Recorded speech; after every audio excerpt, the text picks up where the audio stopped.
Vamos sentar. A primeira coisa que eu queria falar para vocês, para quem está com a Bíblia, antes da gente entrar no que nós vamos meditar hoje, não é?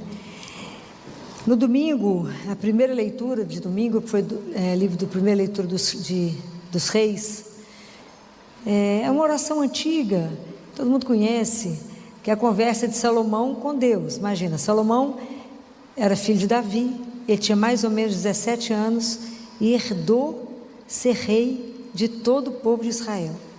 Isso era uma coisa louca. Então ele dorme e no sonho Deus vai visitá-lo. Pergunta para ele: o que você quer, Salomão? Você já parou para pensar se Jesus chegasse diante de você agora e perguntasse: o que você quer? A resposta de Salomão foi encantadora. Ele falou: eu preciso de um coração sábio, eu preciso de inteligência, eu preciso de sabedoria para guiar seu povo, que é numeroso demais. Ele não pediu dinheiro, ele não pediu vida longa, ele não pediu que matasse os inimigos, não pediu riqueza. Essa oração agradou tanto a Deus que ele falou: mas eu vou te dar um coração e uma inteligência que nunca vai ter, nem antes de você, nem depois de você. Nunca mais se ouviu dizer em alguém tão sábio quanto Salomão. E mais eu te dou o resto. Nunca existiu um rei tão rico quanto Salomão. Não fala assim? Nunca ninguém vestiu tão, nem Salomão, alguém vestiu tão lindo como Salomão. O luxo, a riqueza de Salomão, tudo Salomão teve, porque ele fez a oração certa. Então as pessoas falam assim: mas eu queria pedir a Deus sabedoria. Como é que faz para pedir a Deus sabedoria? Está na Bíblia? Alguém conhece? Está na Bíblia isso? Está ou não? Está aonde? Aonde? Alguém está rezando comigo, que eu já passei a cola. Está no livro de sabedoria de Salomão. Isso não tem nas Bíblias evangélicas. As Bíblias evangélicas faltam alguns livros em relação aos nossos, né? Está na sabedoria de Salomão, que está logo depois de Cântico dos Cânticos. Depois de Cântico dos Cânticos. É porque minha Bíblia é de Jerusalém, então ela é... A sua é de Jerusalém? A de Jerusalém você vai na página 1119. Então, é a oração de Salomão pedindo sabedoria. É lindo. Deus de nossos pais e Senhor de misericórdia, que tudo fizeste pela vossa palavra. É lindo, ele pede a sabedoria. Então é uma oração para rezar todo dia. Então vocês ficaram tão encantados com a oração de Salomão. Estou trazendo aqui para vocês a oração que vocês podem fazer todo dia. Eu pulo os versículos que fala: fizeste-me rei. Não sou nada disso, eu pulo os pedaços, falo naquilo que é prático e rezo essa oração. A oração é belíssima, é lindo, que fala que a sabedoria vai, ela que tudo sabe e compreende, prudentemente me guiará em minhas ações e me protegerá com a sua glória, e minhas obras serão assim bem acolhidas, né? Fala aquilo, é linda essa oração. Acharam? Está no Amém, na Misericórdia, acharam? Então tá, então isso é uma coisa para vocês poderem, para vocês terem, né? Para quem quiser ler, quiser conseguir sabedoria, E a outra coisa que eu trouxe para vocês, que a gente vive num mundo hoje que pecado não existe, não é assim? Você fala em pecado, a pessoa fala: o quê? Que negócio que é esse? Nem existe essa palavra mais. Mas existe um livro que porque o pecado ele é muito bem descrito na Suma Teológica de Tomás de Aquino. Mas as Sumas Teológicas de Tomás de Aquino, aquela luta. Mas esse autor aqui, ele fez um compilado de Tomás de Aquino, os 7 pecados capitais.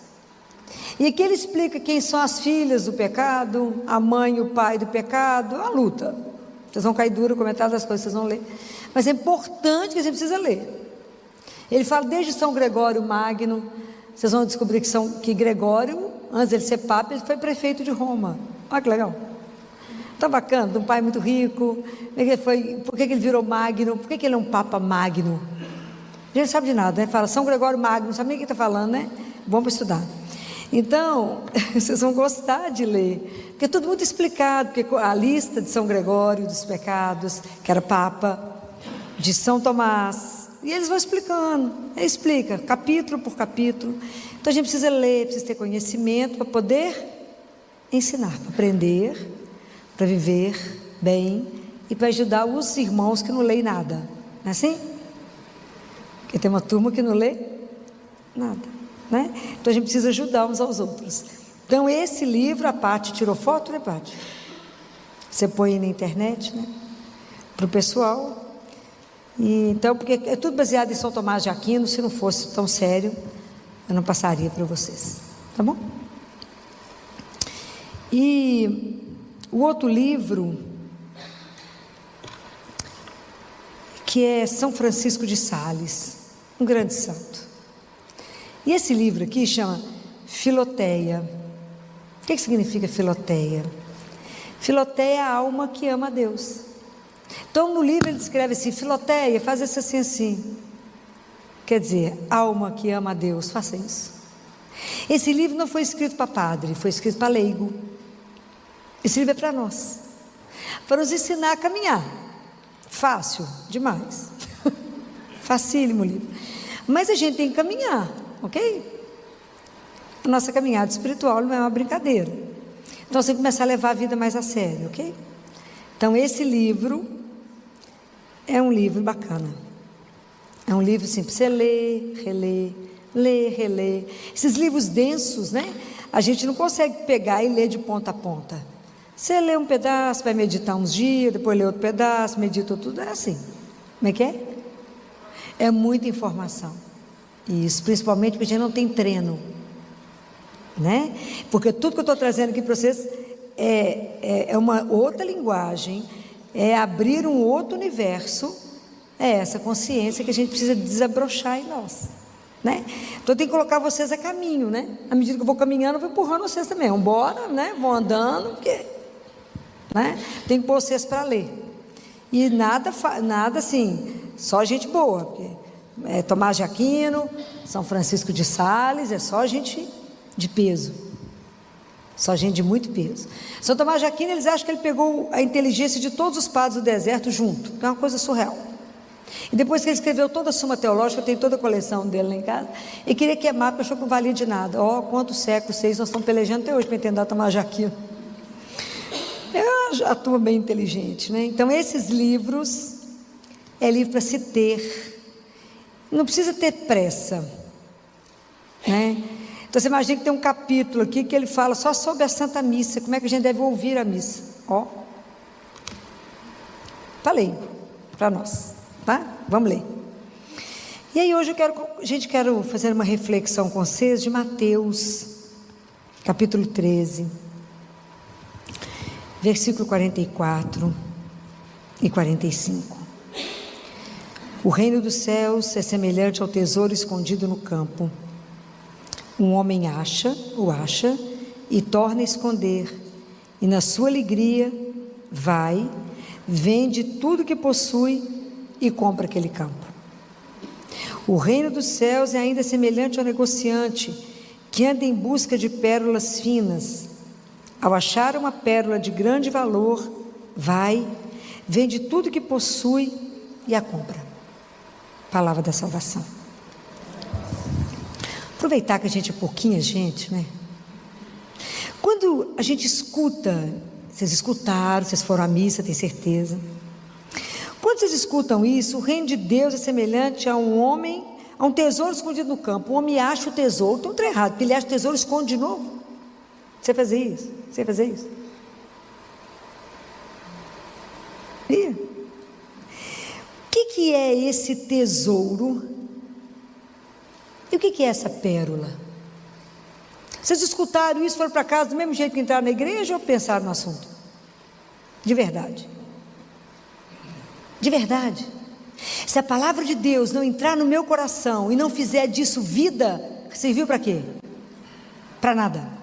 Ok? A palavra de Deus tem que gerar em mim vida. Eu tenho que me fazer pensar o que é essa pérola, o que é esse tesouro. Se não entendi, Jesus explicou isso, porque o reino de Deus é semelhante a um tesouro, um homem vendeu, guardou. E o que eu tenho com isso 2 anos, 1000 anos atrás? Depois, para frente. Se vocês entraram na igreja, escutou isso e saiu igual, resolveu o quê? Vocês não podem sair daqui do mesmo jeito hoje não, misericórdia. Tem que traduzir isso aqui para vocês. Quando fala em tesouro, quando fala uma pérola preciosa que ninguém tem, a mais preciosa de todas. Eu estou falando de algo de extremo valor, de algo que alguém deseja. Então, o reino de Deus é o quê? É Jesus. O reino de Deus é Ele. Ele é o reino. E Jesus fala assim, lá em Lucas, a cabeça está ficando ruim, o semestre está começando, a cabeça está ruim. Em Lucas, se não me engano, 17, até razoável aqui agora. Até abri no Lucas aqui, é misericórdia. Então, Jesus, os fariseus falam com ele sobre o reino de Deus, e fala, o reino de Deus, ele não é observável, não se pode dizer ele está aqui, está ali, porque o reino de Deus está dentro de vós. Filho, não entendi nada, então vamos entender. O que é mais difícil para nós que somos cristãos? Nós somos cristãos, batizados, a gente vem à igreja, assiste missa, mas como é difícil para nós entender uma palavra que eu vou dizer agora: vida divina. Deus habita em mim, Deus habita em você. Você acredita nisso? Fala mais ou menos, mas nunca pensei sobre o assunto. Estou falando mentira? Não. Mas não somos batizados? Somos. Então o dom que nós recebemos de Deus é a vida de Deus em nós. Qual que é a única coisa que pode tirar Deus de nós? O pecado. O pecado é que corta. Mas Deus veio habitar em nós. Então, mesmo nós sendo católicos, cristãos, batizados, crismados, fazemos um monte de retiro, a nossa vida espiritual, pensa nessa imagem que eu vou dizer agora, lembra do mar, e pensa em uma madeira boiando. A nossa vida divina é assim. A nossa vida, quando fala em vida divina, ela está na superfície, eu não mergulho. Compreenderam? Mas não é exatamente essa imagem? Não, sou cristão, sou católico, mas o que isso faz de diferença na sua vida? De verdade? Muito pouco. Então nós estamos vivendo como se a gente fosse pagão batizado. É grave. Estou falando mentira? Não. Mas estou falando isso para sacudir mesmo. Nós estamos vivendo mais ou menos como pagão batizado, porque a gente de verdade, a gente não pensa na vida divina. A gente não pensa que de verdade Deus habita. A gente não pensa. Quando Marta, Lázaro tinha morrido, Jesus chegou na casa de Marta. Marta foi encontrar com ele do lado de fora, e depois foi atrás de Maria e falou o que com Maria? O mestre está aí e te chama. Deus nos chama o dia inteiro. A gente fala, se tivesse lá igual Maria, Jesus chamando, ele está te chamando o dia inteiro. A gente não escuta, porque a gente não presta atenção. Nós somos assim. Deus veio ao encontro da samaritana, e quando ele veio encontrar com a samaritana, que ele sentou na borda do poço, era a hora sexta. Hora sexta quer dizer a hora que eu vou me transformar, a hora que eu mudo na minha vida, que eu tomo uma atitude, se torna a hora sexta. Mas Jesus não veio só na hora sexta, nem na hora décima, ele vem a todo momento nos chamar. Como ele sabe que a gente não pode ficar aqui o dia inteiro de pendurado no pé dele, ele fez do nosso coração um sacrário. Compreenderam? Deus fez do nosso coração um sacrário para que ele possa vir conversar conosco. Então, como é que se resume a nossa vida de cristão? Nós rezamos, muitos de nós conseguimos ir à missa pela manhã, rezamos, ou fazemos as orações pela manhã, e depois vamos trabalhar. Então a nossa vida, ela é em partes, ela fica despedaçada, porque nós pensamos em Deus naquele momento, e passamos o resto do dia sem pensar nele. Eu estou falando mentira? Então aquele hóspede está dentro de mim, sendo cuidado? Não. Olha o que Jesus fala para uma mística, porque é o que nós fazemos. Nós recebemos a Eucaristia e dispersamos, não é? A gente vigia quem está comungando, ou vai para trás de Nossa Senhora, recebe o Senhor, ou vamos embora, ou pegamos o celular. Jesus fala assim: quando você está dentro da sua casa e recebe uma visita importante, que está sentado na sala, você vai para a janela ver quem está passando? É assim que a gente faz na hora da Eucaristia. A gente recebe Jesus e se dispersa. É o hóspede divino, é Deus vivo. Estou falando alguma mentira? Não, não estou. O povo até ajoelha e fica com o olho aberto procurando ver os outros comungando. Aonde que concentra naquele que está com você? Não concentra. Então a gente dispersa. A gente tem que falar com ele: Senhor, não vou deixar só ir embora, permaneça comigo, me ajuda a permanecer com o Senhor. É assim. Então hoje, a forma como a gente trata Deus, às vezes a gente até recebe, mas a gente ignora. Deus fica num canto. Ele não tem o privilégio de ser aquele que eu falo com ele várias vezes, ou que eu me lembro dele, ou que eu faço as coisas por causa dele. Eu estou falando alguma coisa errada? Ele não está dissociado? Eu rezo e depois eu vivo a minha vida como se Deus não fizesse parte. Então, que dia que ele vai ser um tesouro? Porque a vida divina, para chegar em nós, para isso acontecer conosco, para que o reino se instale em nós, não vai existir esse reino se não tiver muita batalha. E a batalha é contra quem? Contra quem?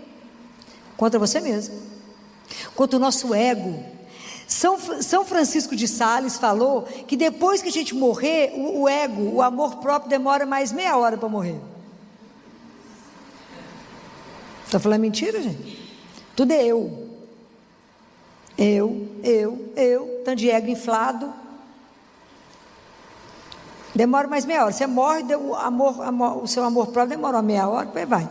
Luta para ficar mais um pouco, ele tem que ser o último aí, que a última palavra tem que ser dele, não é? Não é fácil, né? Então, o que nos falta hoje, assim, de verdade? O que vocês acham? Se você olhar você, a sua vida, as pessoas que convivem com você, o mundo hoje, qual que é a palavra que falta hoje?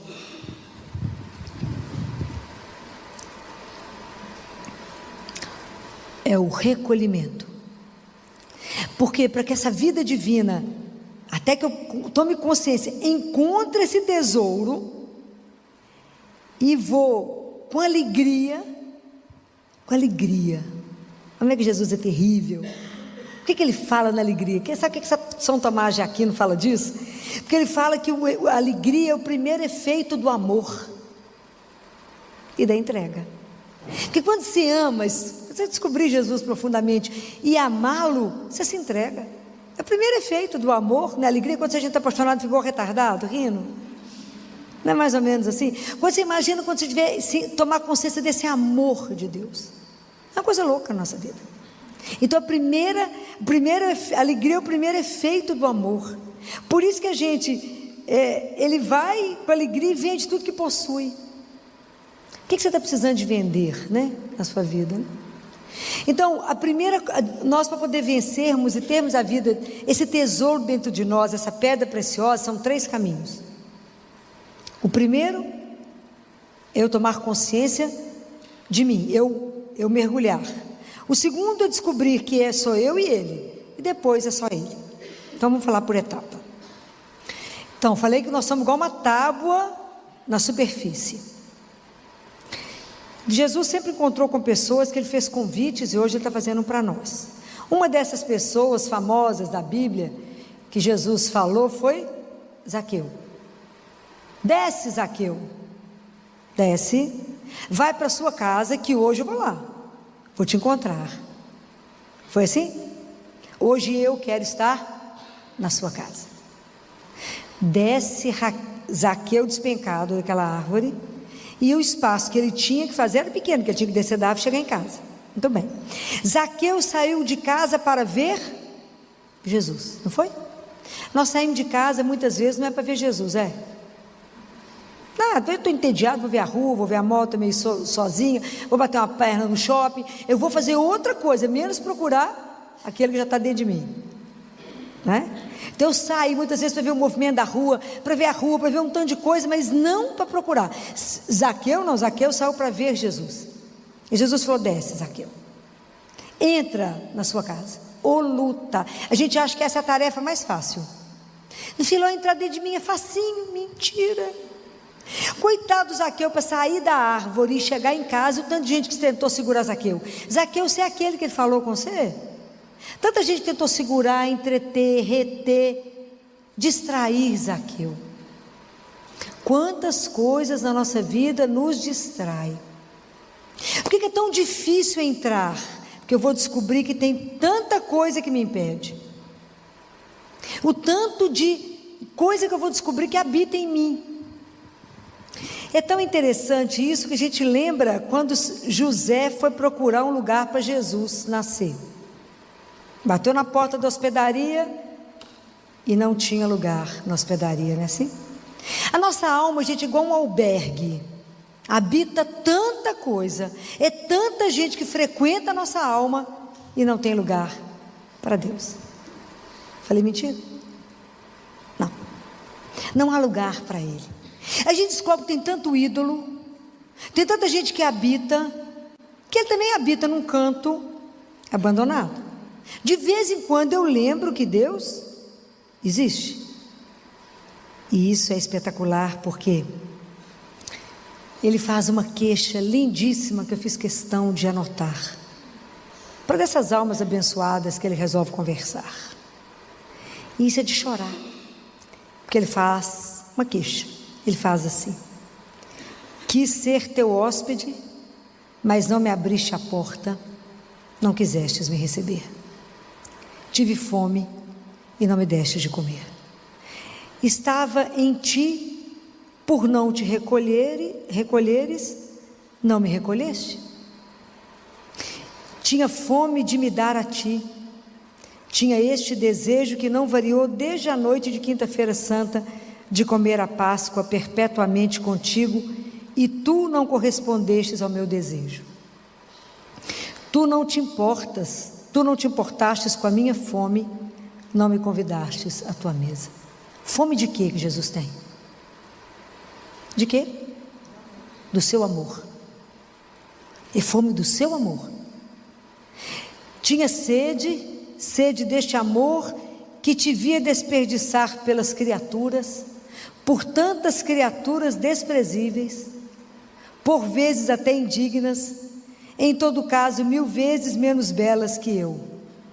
O Criador que sou eu, o amor, e tu zombaste dessa sede, ou nem dela te lembraste. É aquilo que ele fala para a samaritana. Ele chega e quando ele fala para a samaritana: dá-me de beber. A gente acha que ele está pedindo água, mas é água que ele falou? Está escrito água? Não, está escrito: dá-me de beber. Dá-me da sua vida, dá-me sofrimento, da sua história, dos seus sonhos, dá-me de beber, é isso que me interessa. Isso é belíssimo. Como é que Deus naquele momento se torna mendigo nosso?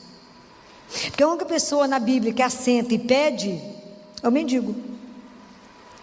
Senão está sentado ensinando, que eram os grandes mestres da lei. Mas somente os cegos, os mendigos é que ficam nas beiradas pedindo. E Jesus se faz mendigo meu, Ele veio por ti. Eu tinha sede de te ver destruir alguns dos seus gostos, seus caprichos, de todos esses nadinhas inúteis que se amontoavam em tua alma. Nadinhas inúteis. E nela espalhava a mais lastimosa desordem, para poder eu, o essencial, reinar nela como Senhor absoluto. Percebe a distância que nós estamos disso? De entender o que é esse reino em nós? E tu nada percebestes, nada compreendeste, ou se percebeste, nada quiseste comigo. Admito que te seja penoso abandonar o nada pelo tudo. Já observaram como é que o inútil nos chama atenção? É impressionante o tanto de coisa que nos dispersa no inútil. Mas afinal, não te fiz eu um ser racional? Não te naturalizei divino? Então, o quanto é difícil para nós entender que dentro de nós habita Deus, que tem uma vida divina em nós, que nós temos uma alma, que se eu não cuidar dela, ela pode ser salva, ela pode morrer, ela pode sofrer uma condenação eterna, e mesmo assim, a gente não desperta, a gente não acorda, a gente vai levando a vida parecendo que está dormindo. Há uma alma em mim que eu não cuido, eu não leio, eu não me alimento da palavra, eu não me alimento da Eucaristia, eu não faço os meus sacramentos, eu não cuido da alma. Eu cuido do corpo, faço ginástica, estou mandando ninguém parar de fazer isso. Faço ginástica, eu faço botox, eu vou no salão, pinto cabelo, corto cabelo, eu faço isso. Isso está em dia, mas a alma está desidratada, desnutrida, asmática, qualquer coisa. Anêmica, o teu povo está desmaiando fácil? É porque a alma está fraca. Vocês acham que eu estou brincando? Tá não. Que povo desanimado com a vida, que desânimo, que luta, ó céus, ó luta, está faltando o quê? Como que não tem consciência que existe a alma? Quem carrega o nosso corpo? É a alma. Por isso que existe doença do corpo, existe doença da alma, mas a gente nem sabe isso, nem percebe. Por quê? Porque eu não cuido dela. Hoje vocês estão sempre cuidando, porque depois de eu falar tanto na cabeça de vocês, vai acordar. Então quando Jesus faz essa queixa, que a gente deixa ele num canto, e ele é a razão da nossa vida, ele é o grande tesouro que eu vou encontrar na vida, ele é o grande amor, aquele que me ama sem igual, ele é a pedra preciosa que o dia que eu encontro, nada mais tem o valor que tem ele. Entender tudo isso, entender que muitas vezes na vida, que a gente fala demais ao contrário dos santos, todos os santos falavam um pouco. Por quê? Porque falavam com Deus que habitava neles. Nós falamos demais, né? Para fora, mas não voltamos. Entra na sua casa. Santo Agostinho falava isso. Deus hoje vai me visitar, eu espero estar em casa. E assim, qualquer hora ele pode bater na sua porta, qualquer hora ele pode te chamar para uma conversa. Ele te vê triste, abatida, não consegue conversar, porque nós não voltamos para dentro, nós estamos para fora contando tudo para os outros, em vez de contar para o único que inclusive resolve, né? O resto dá um monte de palpite, não resolve nada. Então, voltar, né? É verdade, cada um tem uma opinião, né? Voltar, entender que aí eu vou começar a caminhar, eu vou começar a me ver, eu vou começar a ver a minha alma, vou começar a ver quanta coisa me impede de voar. São João da Cruz fala que não importa se o que prende a perninha de um passarinho é um fio fino ou um fio grosso, de toda forma ele impede ele de voar. O que hoje te impede de alçar voo diante de Deus? O que te impede? Quais são os seus apegos que você não abre mão? Que a gente é mais ou menos assim. Você pega o menino, está lá com aquele quarto lotado de brinquedos, parece uma loja, e fala, bem, vamos dar um brinquedinho para o menininho que não tem nenhum brinquedo. Aí quando você sugere um e fala, mãe, esse é o que eu mais amo na vida, nunca brinco, nem sabia que tinha um brinquedo. Está falando mentira? É igual a mãe que ensina para o menino assim, vamos rezar, reza, e fala com o Senhor, Senhor, eu te dou tudo que eu tenho. Aí a criança para e fala assim, menos o meu coelhinho.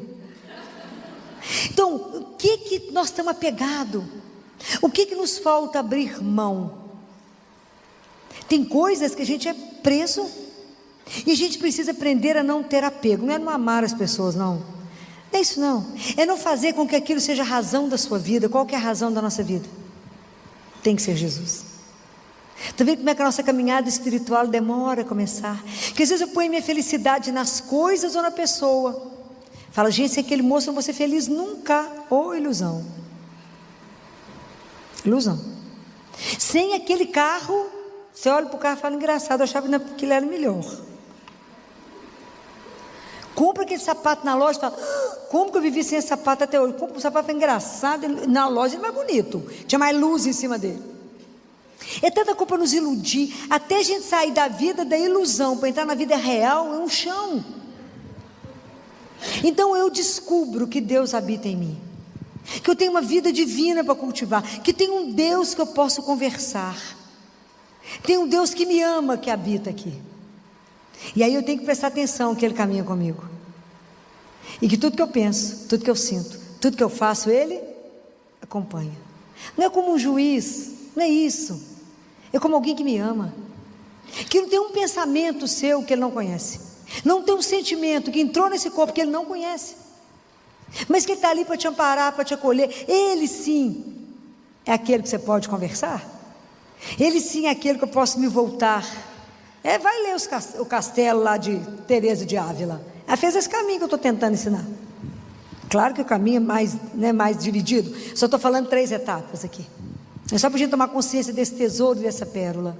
É entrar em nós, né? É entender. Aí um desses santos, né, entrou no mosteiro, falaram com ele: e aí, qual que é a sua experiência de entrar no mosteiro? Ele falou: interessante, eu entrei aqui 2 pessoas, agora uma só, o outro eu joguei pela janela. O que ele quer dizer com isso? Ele tomou consciência da vida divina que habitava nele, tomou consciência desse caminho, porque quanta coisa eu tenho que matar em mim. Se você quiser seguir a Jesus, pega a sua cruz e me siga. Quantas coisas eu tenho que deixar morrer no meu amor próprio, quantas coisas eu tenho que colocar sob a luz de Deus, quantas coisas de nadinha eu tenho que abrir mão, para que somente Deus possa reinar. Isso é um chão, porque o reino de Deus, ele te pede a vida inteira. Isso é um caminho de conversão. Nós não vamos sair daqui fazendo isso hoje não. Hoje você só vai ter consciência que Deus habita, depois você vai querer desejá-lo, até a gente entender tudo isso e viver, porque não adianta entender, eu tenho que viver. Eu tenho que começar a meditar, eu tenho que começar a tomar consciência dessa presença em mim, esse dom. Eu tenho que ajudar os outros a perceber que também ele é o sacrário que Deus habita. Então eu tenho que conversar com o outro com cuidado, eu tenho que estar diante do outro com respeito, porque ele é um sacrário. Se ele ainda não é, ele vai se tornar. É muito lindo tudo isso, mas isso aqui é um caminho, até que chega um momento que vai ficar só Deus. Quando é que vai ser isso? É quando eu caminhar de tal forma em união com Ele, que a única coisa que eu vou desejar na minha vida é o quê? Fazer a vontade dEle.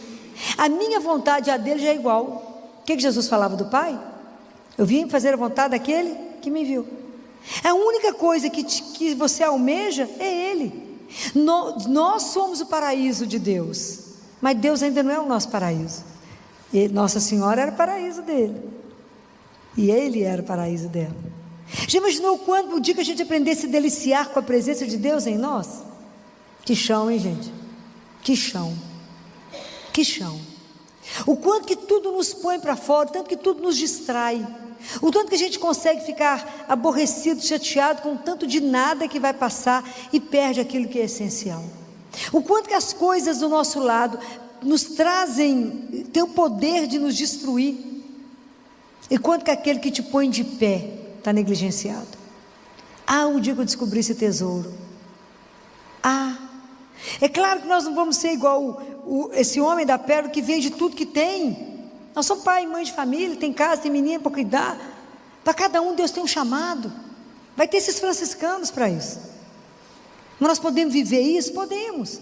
Nós vamos aprender que a grande arma da nossa vida, que vai nos abrir portas, chama caridade. O dia que a gente começar a entender que a gente divide com o irmão, que a gente ajuda o irmão, isso vai nos abrir portas demais. Entender que Deus habita nele, e que muitas vezes Deus está preso ali, que eu preciso ajudá-lo. Então esse presente de Deus, entender isso, que o reino é o próprio Deus, é Jesus em nós, que Ele está em nós, que Ele é a minha pérola preciosa, Ele é o maior tesouro que eu posso ter na vida. Que o dia que eu descobrir isso, que Ele é a minha maior riqueza, eu vou deslocar a minha riqueza dos bens materiais para a riqueza que é ter Deus em mim. Compreendem? Aí sim eu descobri o meu tesouro, aí sim eu descobri essa pérola sem preço na minha vida. Mas isso é um caminho que ela tem que ter um começo, e o começo é você começar a se perguntar: como é que está a minha vida divina? Como é que está a vida que habita em mim? Qual é a consciência que eu tenho disto? Como é que eu quero caminhar? Como é que eu sei de Deus em mim? Como é que eu estou fazendo com a presença dEle? Será que eu estou atento ao chamado? Será que eu quero cultivar isso? Será que de verdade eu quero estar na presença de Deus? A nossa alma é a coisa mais séria que nós temos que investir, porque ela é eterna. O corpo vai ser devolvido, Deus Pai já disse que vai ser devolvido, mas a hora que eu chegar diante dele, eu só tenho a alma. E nós temos que tomar cuidado com ela. Temos que cuidar dela. Hoje todo mundo vai olhar para a alma, tenho certeza. Falar, como é que eu estou caminhando?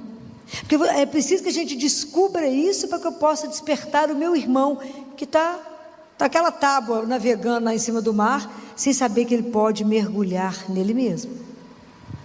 A palavra de Deus é rica demais. E a gente não imagina que isso está querendo dizer de nós. Que isso sou eu. Está falando de mim. Está falando desse tesouro que eu tenho dentro de mim e que eu não estou sabendo. Dessa pérola preciosa que está dentro de mim e que eu desconheço. Que é que o Espírito Santo a me guiar. Que é ter a presença de um Deus vivo. Aquele que guarda os meus mandamentos. Nós viremos a Ele e faremos nele nossa morada. Estou falando alguma mentira? Está tudo na palavra de Deus. Como que a gente demora a despertar para isso, né? Mas o importante é já ter despertado. Entender que eu não sou só carne. Eu não sou só matéria. De verdade, Deus habita em mim. Isso é de uma grandeza, isso é de uma beleza, que a gente ainda não tem a dimensão do que significa isso. Mas para isso a gente está pensando, está meditando, e vamos pedir a intercessão de Nossa Senhora, que é nossa mãe, que teve o privilégio de compreender isso de uma outra forma, e que ela nos ajude, ela olhe para nós hoje, e peça a Jesus, para cada um de nós, quais são as graças espirituais que a gente mais precisa, para começar de verdade, a viver a vida cristã de verdade, essa vida divina nos incomodar, a estar atento, a não ter a vida despedaçada, a não ter a vida em dois momentos, mas ter a vida com Deus de forma contínua, várias vezes por dia lembrar dele, pensar nele, conversar com ele, e não deixá-lo abandonado dentro de nós. Vocês vão até sair daqui pensando nisso. Será que eu deixei ele abandonado ou esquecido? De vez em quando fala, oi, você está aí? Fala, com quem você está conversando, minha filha? Pô, doida? Não. Alguém que habita em mim. Isso é uma coisa louca, a gente não tem dimensão disso não, porque é muito grande pensar nisso. Mas é real. Deus faz de nós o seu sacrário. Isso é belíssimo. Que Nossa Senhora hoje, ela peça a Jesus a graça para nós. Ela que foi sacrário vivo, que carregou Jesus 9 meses. Que ela nos ajude em tomando consciência dessa semente que hoje eu estou colocando no seu coração. Estou colocando uma semente. É o reino de Deus, é assim mesmo, vai crescendo. Porque a gente dorme e o reino cresce, não é? Jesus vai trabalhando à medida que eu permito. Fala, entra, Senhor. Vem cear comigo, me ensina, me ajuda, peça ao Espírito Santo para te conduzir. Fala, Jesus, eu quero ser igual um menino, me dá a graça da infância espiritual, me dá a mão, me conduz, eu que sou ignorante do ponto de vista espiritual. Eu quero, de verdade, viver esse dom belíssimo que o Senhor me deu, de colocar em dia a minha vida de batizado, que a partir do momento que eu fui batizado, eu recebi esse dom, da presença de um Deus vivo em nós. E que a nossa vida possa revelar para todos aqueles que não sabem, que em cada um de nós, de verdade, Deus habita. Esse brilho de Deus em nós possa não conseguir ser segurado, mas que Ele possa iluminar todos os lugares por onde a gente passar. Louvado seja nosso Senhor Jesus Cristo. Você pode ficar de pé?